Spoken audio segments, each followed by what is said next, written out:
now the story gets interesting. God really did perform a miracle. I was in a lot of pain.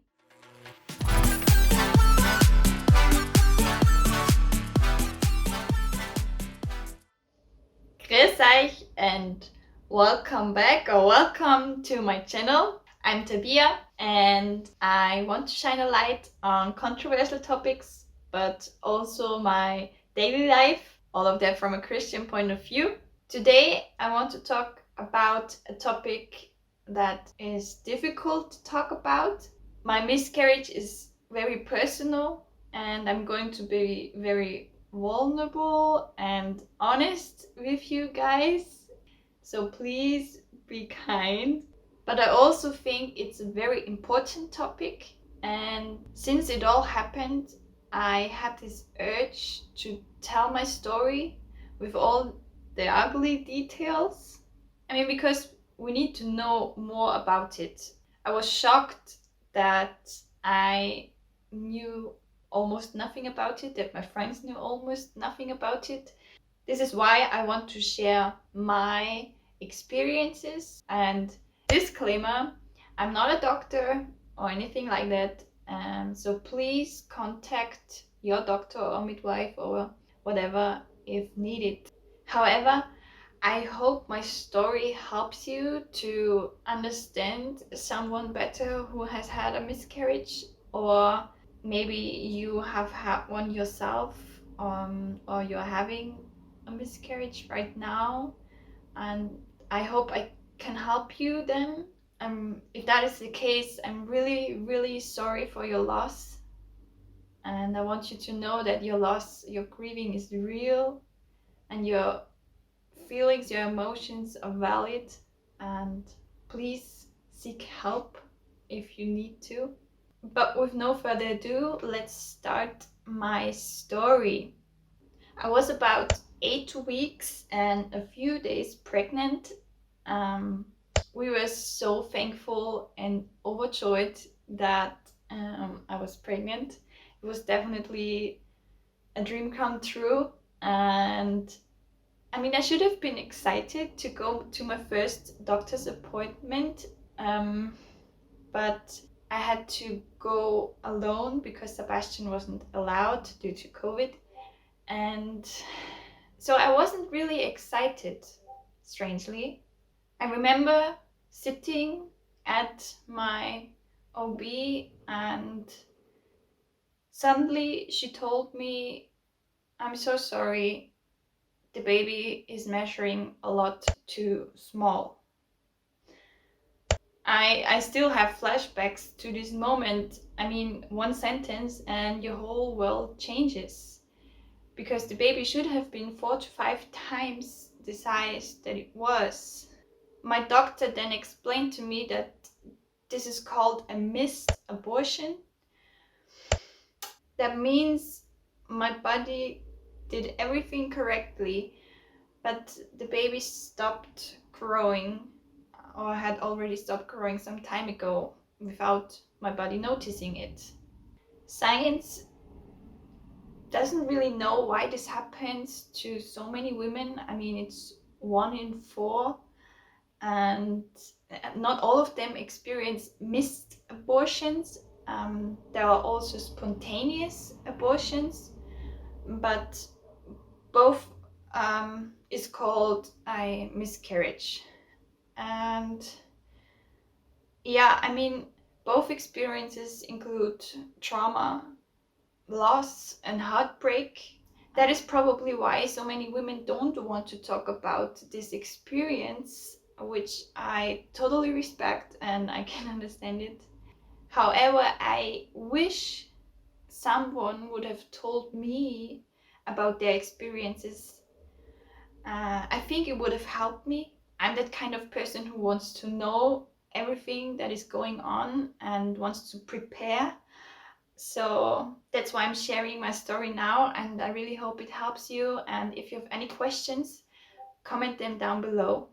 So at this first doctor's appointment, my OB told me to not lose hope, because nature does crazy things, or my ovulation could have happened 2 weeks later that month, but I knew that that wasn't the case, and I really had no hope anymore. It was a really difficult weekend where I doubted myself, life, God, like everything. Maybe I should mention now that we had already told our close friends and family about the pregnancy, which, yes, it was very early, but for us it was just the right decision. I mean, of course, we needed to update them then, but which is why probably so many couples wait until it's safe to tell.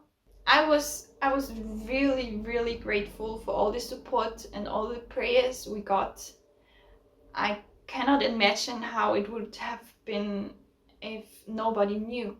And at this point I want to thank you, if you're watching this. Thank you for all the prayers, for all the messages, for bringing cake to our doorstep. I mean, we had such amazing support, and it really helped us. It really did. So my OB told me to come back for a checkup exactly 1 week later, and this week was difficult. I couldn't pray even. I just told God that you need to perform a miracle anyway. I mean, either our baby is healthy or my mental health is fine and I'm fine. And yeah, it both seemed like a miracle, and God really did perform a miracle. I mean, he did the second, but it's still a miracle to me. And because at the second appointment, my doctor told me that the tissue had already begun to resolve and my uterus looked a lot smaller already. Then my doctor told me I had two options. The first one is a curettage, a surgery, and the second one is taking medication. Now the story gets interesting because I have done some research and I knew that I didn't want either of those two options. My doctor then noticed my hesitation and she explained that, well, there is a third option, which is doing it naturally, which means that you have to wait until your body notices it on its own and starts the removing process on its own. She added that she would not recommend the third option because it can take several weeks or even months for this process to start. However, I knew that this was the best option for me, and I'm still glad I chose this route. And I mean, there is no right or wrong decision when it comes to those three options. My whole point and why I'm making this video is to say and tell you, you have a choice. And yeah, that's really important to me to tell you that. It is your life, it's your body, and it's you and your partner's baby, and it really helped me to have this choice. We hear this my body, my decision thing all the time, but I think when it comes to miscarriage, this doesn't apply anymore. I don't understand it because I didn't get the proper information I needed to make a conscious decision. But I really think you need enough information to make the best choice or even decide what is the best choice for you personally. Because, well, my doctor was really nice, but she only told me, well, if you want to do it naturally, that's fine. There are no risks involved. Just prepare for a longer and heavier period. Well, that was an understatement. About 1.5 weeks after this second appointment, I felt mentally ready to let go, and I had time to process. I researched and Googled what's we call in German kleine Geburt, which means little delivery. And I've contacted my friend who is a midwife. We have prayed a lot. So I felt ready. And literally the next day, the bleeding started. There were some big clots, big clots, but no pain at all. Well, at this point, because 24 hours later, exactly around midnight, I woke up because of excruciating pain. I was in a lot of pain. And now, if you don't remember anything from this video, but this is my second most important point, you got contractions. There is a reason why it's called little labor and delivery. I talk about the worst pain I have ever experienced in my life so far. So after 2 hours of me sitting in our shower crying, I can't do this anymore, my husband, who was an angel, by the way, he tried everything to help me. He then called an ambulance. 4 paramedics came and gave me some painkillers. About 4 or 5 minutes later, for the first time, I felt the urge to go to the toilet. Because those 2 hours of pain, I didn't bleed at all. But then I suddenly felt like I needed to go to the toilet. And the second I sat down, how can I describe it? I heard a gush. I immediately looked down and got a glimpse of something leaving my body, which was about this size. Maybe it was smaller, but it felt huge. It really felt huge. And I remember just saying, something big left my body, something big left my body. And for me, it was immediately clear that it's over. That probably, most certainly, was the embryo or the placenta or the tissue. Unfortunately, they still had to take me to the hospital. It was about 2 a.m. in the morning, and that was the worst part of the whole story because I felt so lonely. My husband wasn't allowed to come. They checked me and my uterus was completely closed and empty, except there was a lot of blood, which I can imagine.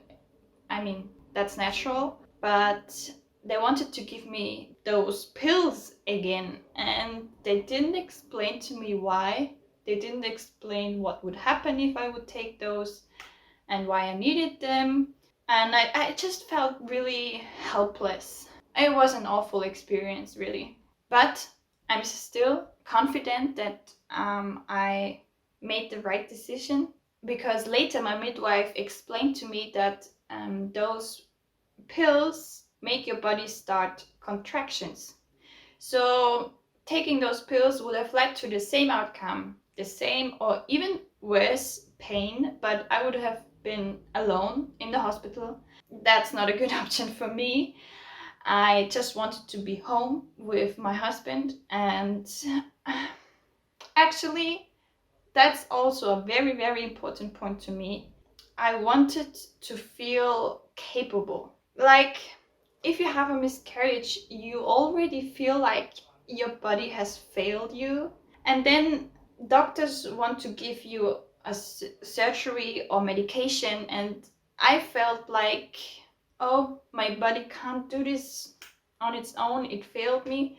But I'm here to tell you, your body is made, like the female body, is made for delivering babies, and it is capable of doing it, of doing this on its own.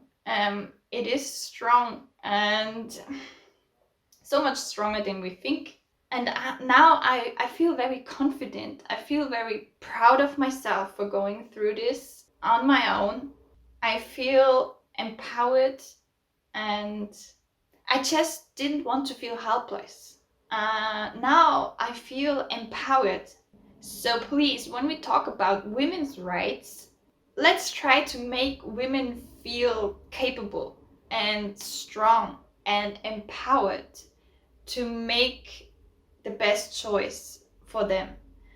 And I'm also a huge ambassador for that you can ask for help. I mean, I could have never made those decisions on my own. I was so grateful for my husband, who really encouraged me, and my midwife and all my friends really supported me. So you don't have to make this decision on your own, but I still believe that it's better to have options, and that you feel like you can control something in this awful experience. I think that's also a reason why I'm not traumatized, or not that traumatized of the whole experience, because I still felt like I could control something, if that makes sense.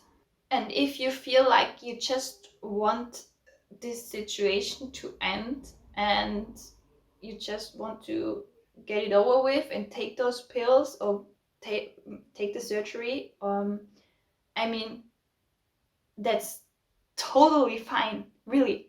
I just think it's important that you get all the necessary information beforehand. What are the risks? What advantages and disadvantages does each option have? It helped me to process everything, to take my time, to mourn, and yeah, be in sync with my body and my soul. So I don't want to make this video even longer than it is. I'm probably going to make a video about my mourning, my grieving process, and what helped me and what didn't help.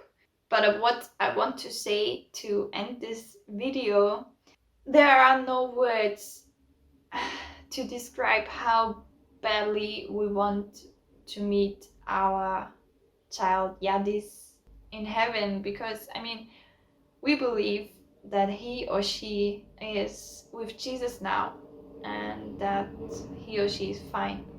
Yeah, so again, if you have any questions, comment them down below, or message me privately on Instagram. Thank you so much for watching. Please subscribe if you want to follow my journey. See you in the next video. Bye!